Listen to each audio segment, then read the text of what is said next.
My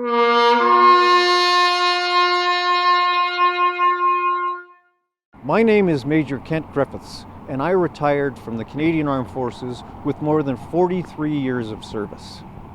Currently, I'm the Master of Ceremonies for the Field of Crosses sunrise and sunset ceremonies. The Field of Crosses was the concept of philanthropist Murray McCann, who was driving through a small town in Georgia when he saw crosses on the roadside that represented the fallen from that community. He thought it was a great idea and decided to do it in Calgary. He met with his friend George Bittman from the Poppy Fund, and together they came up with a scheme to do a similar field of crosses here in Calgary, Alberta. Currently, we put out 3,500 crosses to represent the fallen from southern Alberta. There are also 120 crosses that represent the 120,000 Canadian men and women who made that supreme sacrifice. Each year, hundreds of volunteers come out to help set up these crosses, and we host a sunrise and a sunset ceremony every day from the 1st to the 10th of November, and then of course we have a Remembrance Day ceremony on the 11th. This is a remarkable and sometimes shocking experience for the Calgarians who drive by and discover a vast cemetery where an empty field had been the day before. That way they can remember. They can remember those people who gave up all of their tomorrows for our todays. This cross is representative of motor mechanic Charles Edward Dawson, who enlisted in the Royal Canadian Navy Volunteer Reserve at Her Majesty's Canadian ship Tecumseh in 1942. The Naval Museum has particular interest in Albertans who served with the Royal Canadian Navy during the Second World War. And because of the nature of the war,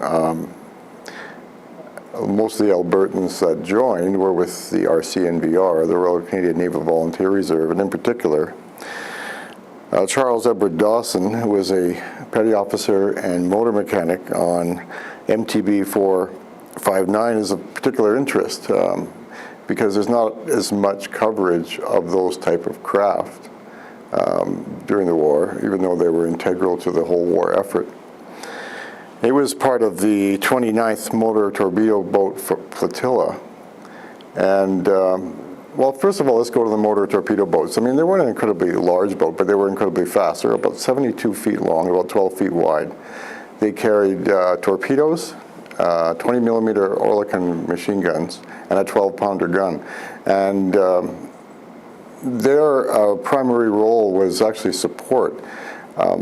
This particular flotilla and the motor torpedo boat that he was on, which was 459, were involved in the Normandy invasion, where they acted as support, and also post-invasion.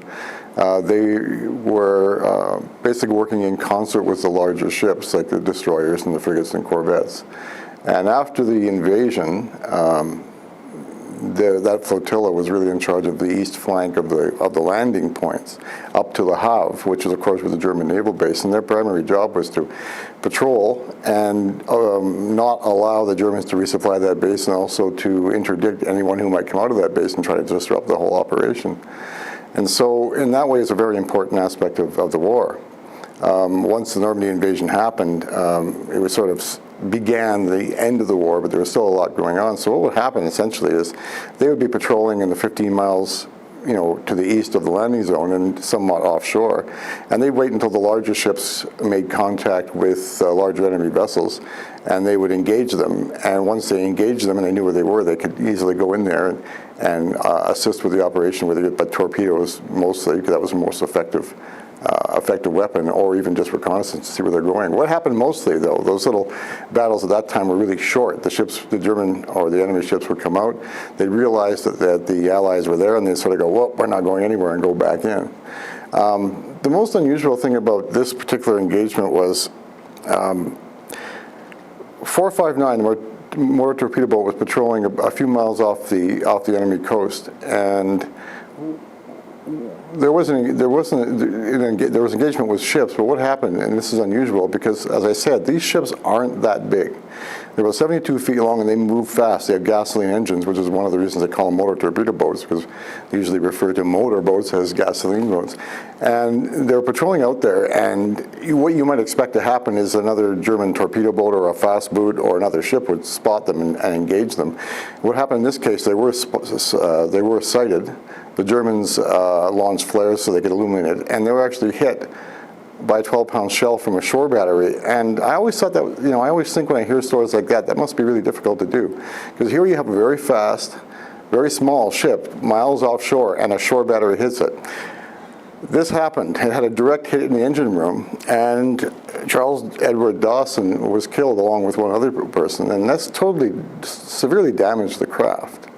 The craft was in danger of sinking. Luckily it didn't. Other crafts came and rescued everybody off the ship, and it was towed. And that was sort of the end of that engagement for them.